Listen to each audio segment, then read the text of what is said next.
Class 12 संबंध एवं फलन। इसके पहले हमने एक वीडियो और निकाला है जिसमें पार्ट 1 है, अर्थात टाइप फर्स्ट। ये टाइप सेकंड है। टाइप फर्स्ट में हमने एक वीडियो इसके पहले निकाला है, जो लोग नहीं देखे हैं वो टाइप फर्स्ट वीडियो पहले देख लें। टाइप फर्स्ट में क्या था, हमें ये दिया था कि उसमें ए जो दिया था एक समुच्चय दिया था, वो भी क्या था, परिमित समुच्चय। टाइप सेकंड में बताएंगे कि जो है अपरिमित समुच्चय हो, एक परिमित ना हो, क्या हो, एक अपरिमित समुच्चय हो, तब कैसे सॉल्व किया जाएगा। तो तुल्यता संबंध में लगभग 3 टाइप के क्वेश्चन परीक्षाओं में पूछे जाते हैं। पहला टाइप क्या है, युग्म बनाकर सॉल्व किया जाता है। दूसरा टाइप क्या है, जब ए जो समुच्चय होता है वो अगर अपरिमित समुच्चय होता है तो युग्म बनाकर नहीं लगाया जाता है, उसको शर्त से लगाया जाता है। जो आर में शर्त होता है, आर में जो शर्त होता है उससे लगाया जाता है। तो आइए देखते हैं टाइप सेकंड है। सिद्ध कीजिए कि समस्त त्रिभुजों के समुच्चय ए में आर का मान दिया हुआ है T1 T2 such that T1 T2 के समरूप है द्वारा परिभाषित संबंध आर एक तुल्यता संबंध है। तो यहां तक आपका एक प्रश्न हो गया कि आपको इसमें तुल्यता संबंध सिद्ध करना है। फिर यहां से देखिए क्या है, भुजाओं 3, 4, 5 वाले समकोण त्रिभुज T2 तथा भुजाओं 6, 8, 10 वाले समकोण त्रिभुज T3 पर विचार कीजिए। T1, T2 और T3 में से कौन से त्रिभुज परस्पर संबंधित हैं। तो इस क्वेश्चन में 2 पार्ट है। पहला पार्ट ये है कि आपको सिद्ध करना है तुल्यता संबंध। तो तुल्यता संबंध में क्या होता है, बताया गया था कि स्वातुल्य समुच्चय सत्य होना चाहिए, और उसके बाद सम्मिश्र समुच्चय सत्य होना चाहिए, उसके बाद संक्रामक समुच्चय, तीनों सत्य होना चाहिए। अगर तीनों में से कोई एक भी अगर असत्य बोल देगा तो वहां पर तुल्यता संबंध नहीं होगा। तो ये सेकंड टाइप है। इसमें दिया हुआ है, पहले देखिए क्या दिया हुआ है। यहाँ पर समुच्चय ए दिया हुआ है, समस्त त्रिभुजों का समुच्चय ए दिया हुआ है। तो सबसे पहले हम ए लिखते हैं। ए दिया है समस्त त्रिभुजों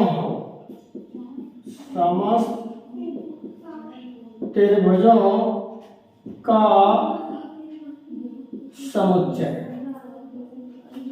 और आर में आर क्या दिया हुआ है, आर दिया हुआ है T1, T2 such that T1, T2 के क्या है, समरूप है। तो ये समरूप का निशान होता है, तो यहाँ पर हम समरूप लगा दे रहे हैं। T1 समरूप है T2 के। जहां T1, T2 इन बिलोंग्स ए में होंगे।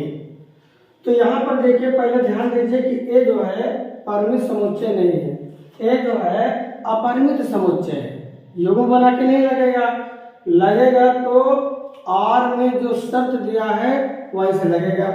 तो आर में क्या शर्त है, T1 और T2 क्या है, समरूप है। एक बात ध्यान दे दीजिए समरूप के लिए कि अगर समरूप लिखा किसी भी क्वेश्चन में, संबंध आर में अगर समरूप दिया हो, या आर में बराबर दिया हो, या आर में सर्वांशम दिया हो, बराबर और समरूप दोनों हो, या प्रश्न या आर में समांतर दिया हो, इन कंडीशनों में जो हमारा आंसर आता है वो तुल्यता संबंध ही आता है। अगर क्वेश्चन आर में समरूप दिया है तो तुल्यता संबंध आएगा। अगर क्वेश्चन में बराबर दिया हुआ है तब भी तुल्यता संबंध आएगा। सर्वांग दिया है, समांतर दिया है, तब भी हमारा क्वेश्चन तुल्यता संबंध ही सिद्ध होगा। इन कंडीशन में वो तुल्यता संबंध ही ऑलवेज आएगा। तो सबसे पहले हम देखते हैं, सबसे पहले शर्त हमारा ये है कि सबसे पहले स्वातुल्य संबंध लिखते हैं, स्वातुल्य संबंध। अब यहाँ पर शर्त से काम होगा क्योंकि ये अपरिमित समुच्चय है। परिमित होता तो युग्म बना दिया जाता, तो शर्त से काम होगा। शर्त में क्या दिया हुआ है, जो दिया है उसको हम लिखते हैं T1 समरूप T2। जो T1 है वो T2 की क्या है, समरूप है। तो सबसे पहले इसके पहले कई क्वेश्चन आप लगा चुके हैं। क्या करते हैं, T2 के स्थान पर T1 रख देते हैं। रखने पर जहां पर T2 होगा वहां पर क्या लिखा जाएगा, T1। तो यहाँ पर देखिए T1 समरूप T1, T2 के स्थान पर T1 रख दिया गया। अब इसको हम क्या लिख सकते हैं, T1 comma T2 in belongs R for every ओ। तो क्या है, T1 है, ये दोनों सेम है, तो T2 नहीं होगा क्योंकि T1 और T2 सेम है। तो T1 T2 in belongs R for every, इन दोनों में से कोई एक लिख लो, T1 इन बिलोंग्स ए। कहाँ पर होंगे, ए में होंगे। तो T1 T2 क्या है, दोनों आपस में बराबर है, तो T1 T2 कहाँ, आर में हो जाएगा। तो पहला ये सत्य बात बता रहा है कि T1 T2 आर में है, ये बात सत्य है। फिर क्या करते हैं, फिर हम क्या करते हैं कि T1 के स्थान पर T2 रख देते हैं। तो जहां पर T1 होगा वहां पे लिख देंगे T2 समरूप T2। अब यहाँ का जो कंडीशन बनेगा वो बनेगा T2 comma T2 in belongs R for every T2 in belongs ए।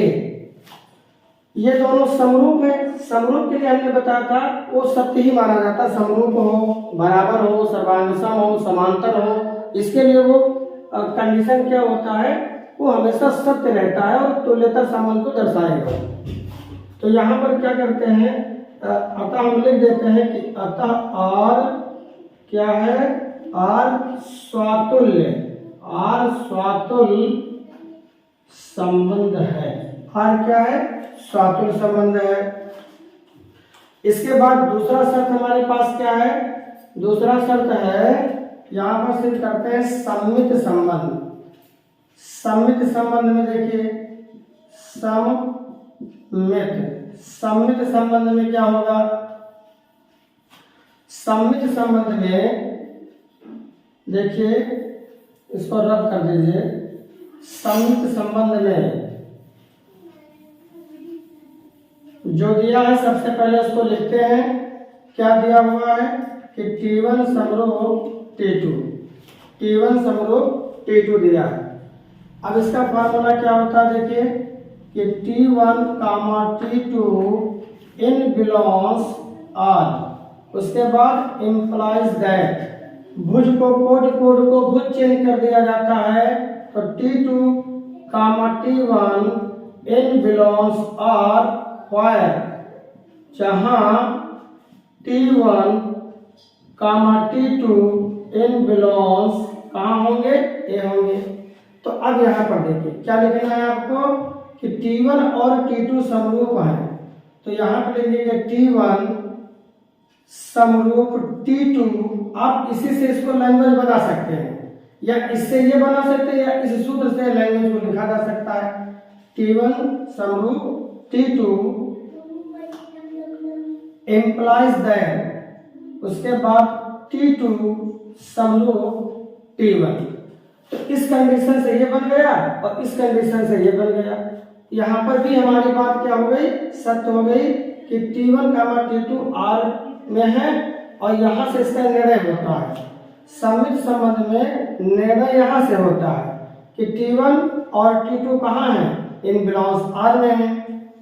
तो ये बात भी हमारी क्या हुई, सत्य हुई। तो यहाँ पे लिखेंगे अतः आर सम्मित है, आर भी क्या हो गया, सम्मित हो गया। अब तीसरा है, तीसरा इसमें आपको बताना संक्रामक संबंध। संक्रामक संबंध, संक्रामक संबंध के लिए जो फॉर्मूला होता है वो यहाँ पे लिखते हैं, देखिए संक्रामक संबंध जो दिया है उसको लिखते हैं संक्रामक संबंध में T1 समरूप T2 ये गिवन है, ये दिया हुआ है। अब इसका जो फार्मूला होता है वो क्या होता है कि T1 comma T2 in belongs are, तथा या और लिख दो, यहाँ पर तथा या और लिख दो। उसके बाद फिर क्या लिखा जाता है, जो यहाँ पर होता है कोटि वही चीज यहाँ पर उतार लिया जाता है।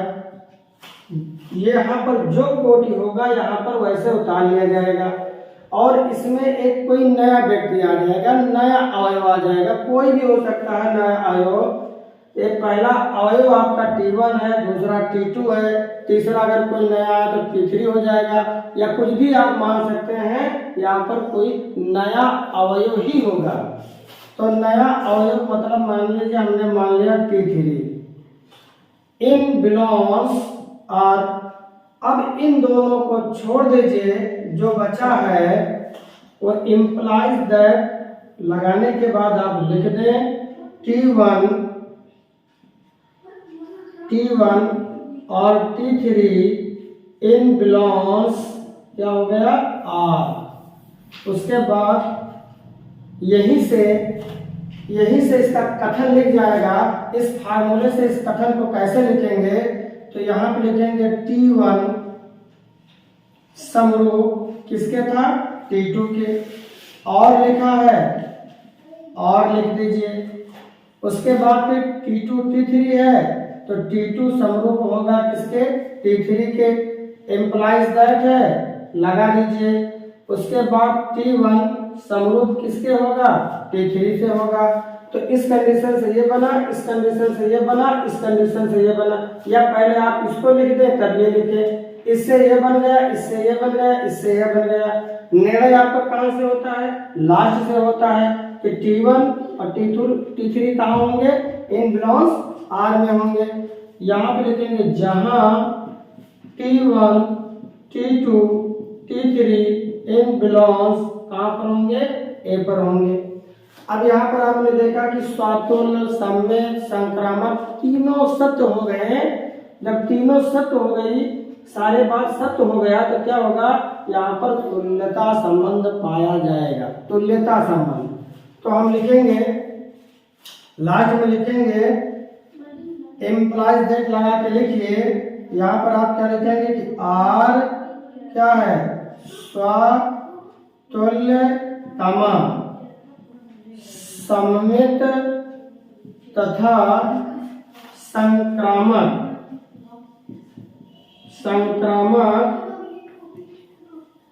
संबंध है। आर स्वतुल्य, सम्मित तथा संक्रामक संबंध है।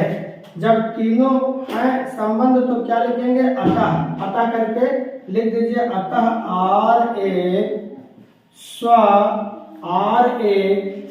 तुल्यता संबंध है। अतः आर में एक तुल्यता संबंध पाया जाता है, आर एक तुल्यता संबंध है। अतः आर में एक तुल्यता संबंध है। तुल्यता संबंध सिद्ध हो गया। अतः आर एक क्या है, तुल्यता संबंध, या आर में एक तुल्यता संबंध पाया जाता है। ये पहली कंडीशन आपकी सिद्ध हो चुकी है। किस सिद्ध करना था, ये दो शर्त थे। एक क्या था, समस्त त्रिभुजों का समुच्चय था, आर दिया था, शर्त से लग गया क्योंकि अपरिमित समुच्चय है। ये समस्त त्रिभुजों का समुच्चय अपरिमित था, तो हमने शर्त से लगा दिया, तुल्यता संबंध सिद्ध हो गया। अब आगे जो यहाँ पर दिया गया है दूसरी शर्त के अनुसार, इसमें कहा गया कि भुजाओं 3, 4, 5 वाले समकोण त्रिभुज फिर एक भुजा ये दिया हुआ है, फिर यहाँ पर ये दिया हुआ है। इसमें पूछा जाता है कि इन तीनों त्रिभुजों में से कौन से त्रिभुज परस्पर संबंधित हैं। तो आइए इसका सेकंड पार्ट देखते हैं। इसका जो सेकंड पार्ट है वो हम लगाते हैं। सेकंड पार्ट आपका क्या लिखा हुआ है देखिए, उसको सॉल्व करते हैं। यहाँ पर 3 समकोण त्रिभुज बना लीजिए।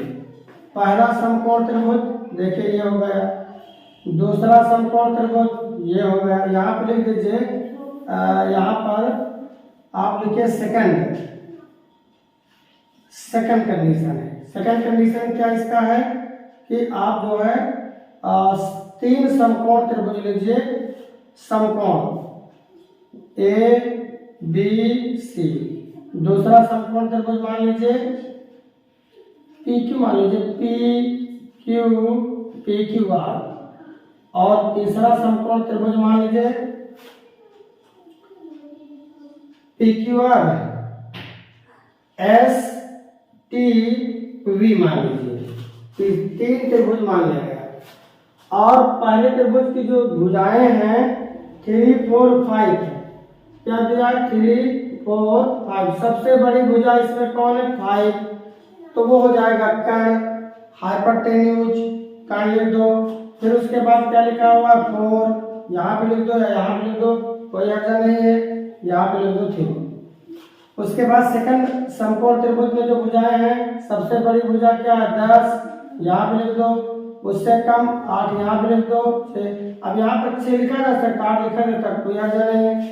सबसे बड़ी भुजा दूसरा कौन है इसमें, दूसरा है 6 और 10। 3 में से कौन सी भुजाओं 3 4 5, 3 4 5 क्या हो गया समकोण त्रिभुज T2 तथा भुजाओं 6 8 10। 3 4 5 हो गया। एक भुजा और है इसमें से, एक छूट गया है। एक इसमें लिखा हुआ है T1 भुजाओं,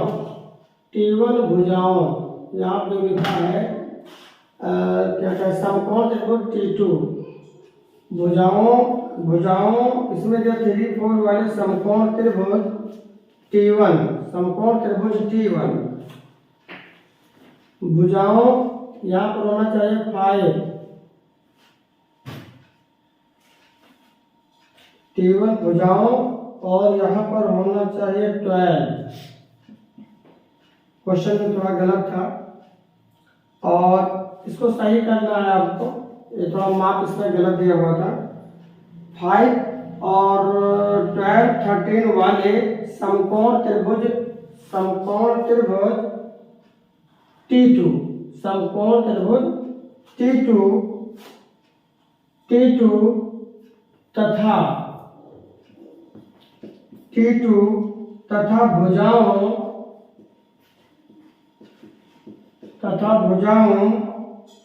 5 12 13 5 4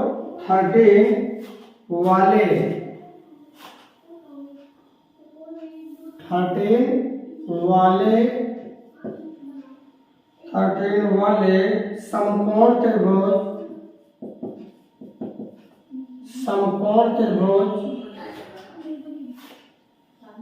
समकोण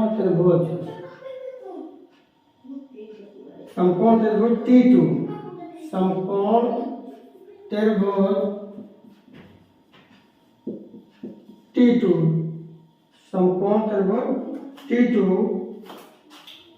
यहाँ का 5, यहाँ भी था 5, सबसे पहले क्या था 3 4 5 वाले समकोण त्रिभुज T1 तथा भुजाओं 5 12 13 वाले समकोण त्रिभुज T2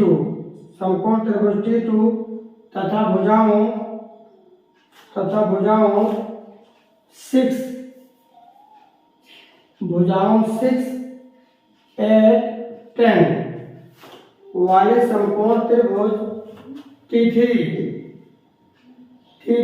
पर विचार कीजिए। विचार कीजिए, विचार कीजिए। उसके बाद T1, T2 और T3 में से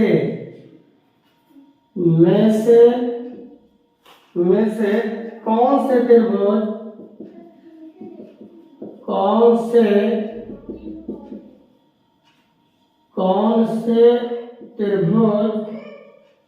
से त्रिभुज परस्पर संबंधित हैं,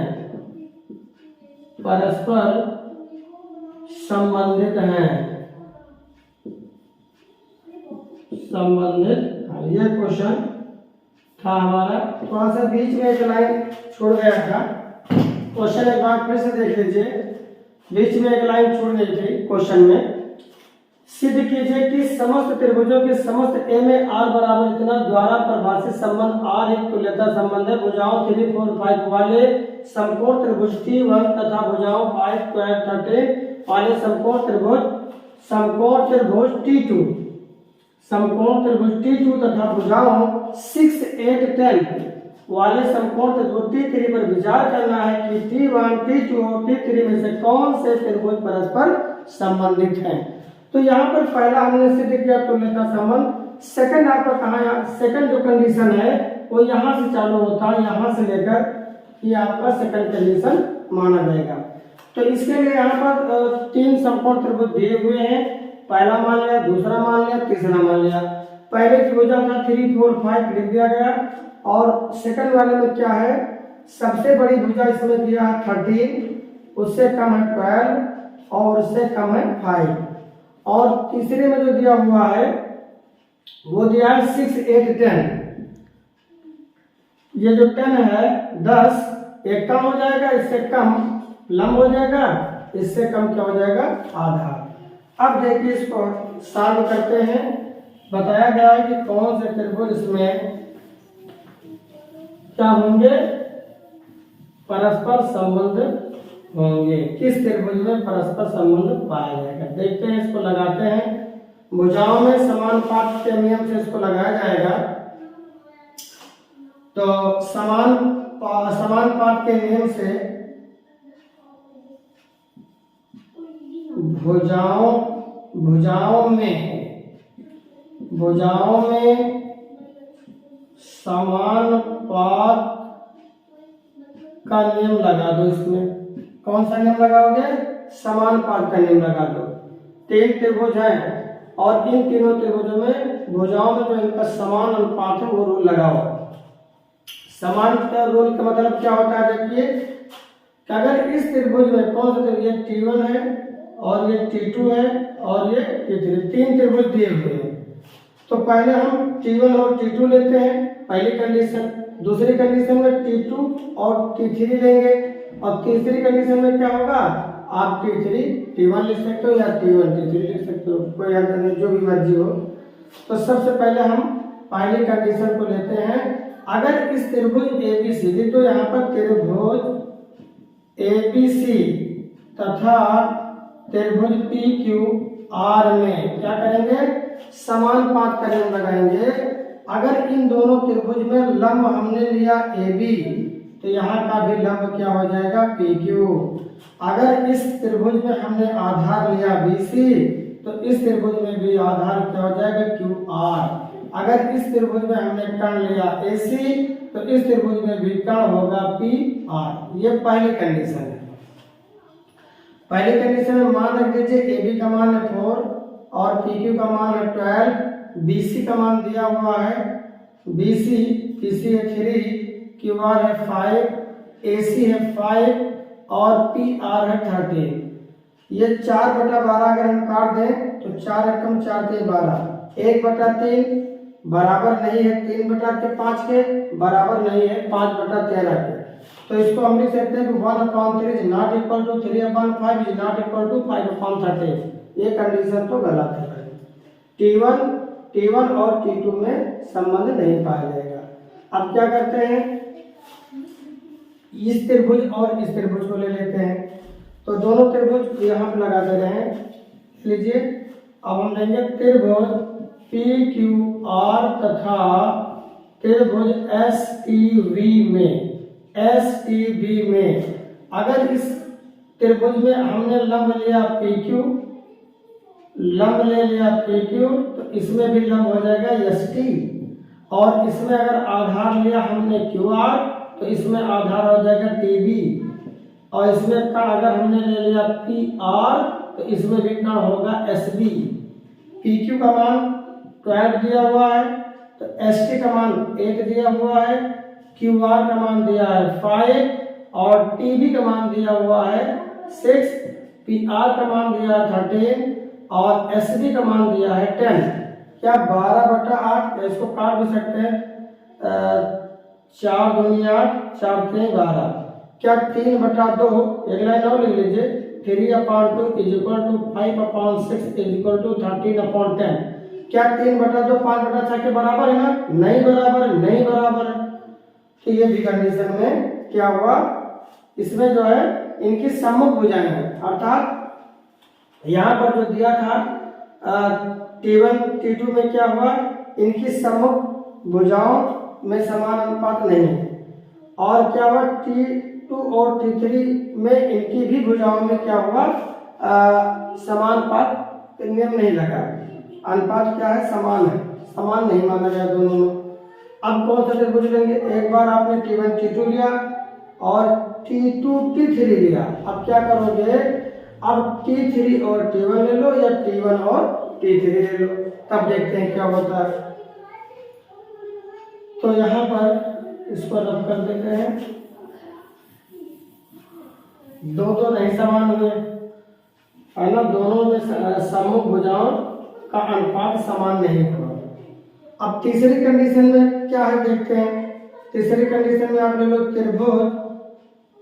त्रिभुज कौन लीजिए, ये ले लिया, ये ले लिया, ये ले लो, त्रिभुज एस टी वी तथा त्रिभुज ए बी सी में, इसमें अगर हमने लंब ले लिया S/T,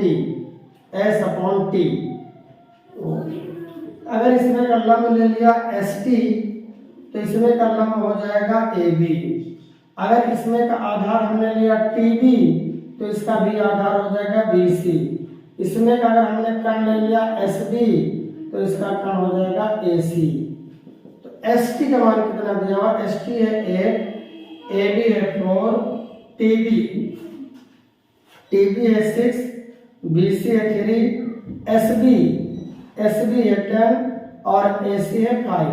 5 एकम 5 गुना 10, 3 एकम 3 दूनी 6, 4 एकम 4 दूनी 8। कहने का मतलब 2 = 2। अब क्या हुआ कि T3 और T1 इसी में आया है समानता, तो हम क्या लिखेंगे कि अतः T3 तथा T1 किसमें समानता आई, T3 और T1 में। अतः T3 तथा T1 की यहाँ पे जगह नहीं, ऊपर लिख दे रहे हैं। आपको एक लाइन और लिखना है, इसको रब करके लिख दे रहे हैं, एक लाइन और लिखना है। आपको लिखना है कि अतः T3 तथा T1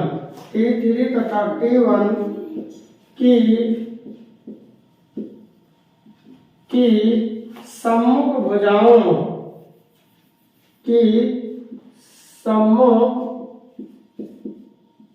सम्मुख भुजाओं का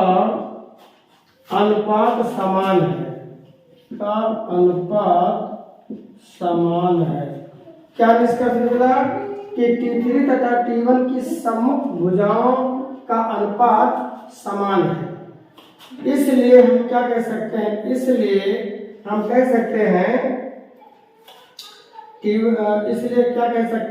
कि T3, T1 में T3,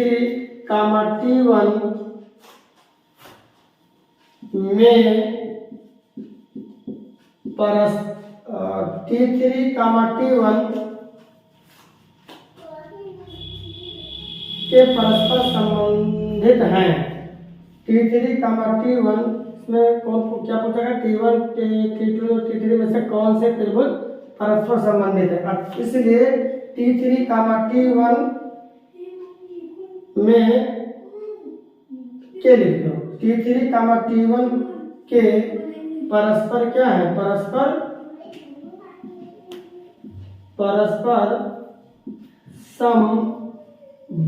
संबंधित है। तो तीन कंडीशन में आपको क्या जानकारी हुई कि तीन त्रिभुज थे T1, T2, T3, इनमें से क्या निष्कर्ष निकला कि जो T3 है वो T1 के परस्पर क्या है, संबंधित है। तो यही हमें इसमें सिद्ध करना था। इस क्वेश्चन में दो पार्ट थे।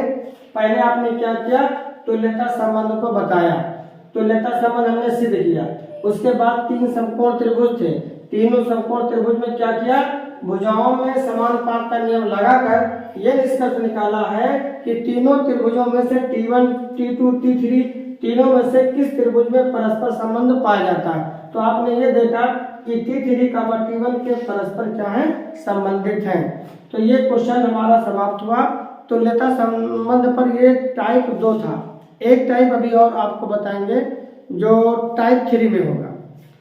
अगर आपको मेरी वीडियो पसंद आई हो तो इसे सब्सक्राइब करें, लाइक करें, ज़्यादा से ज़्यादा लोगों में शेयर करें। तब तक के लिए थैंक यू।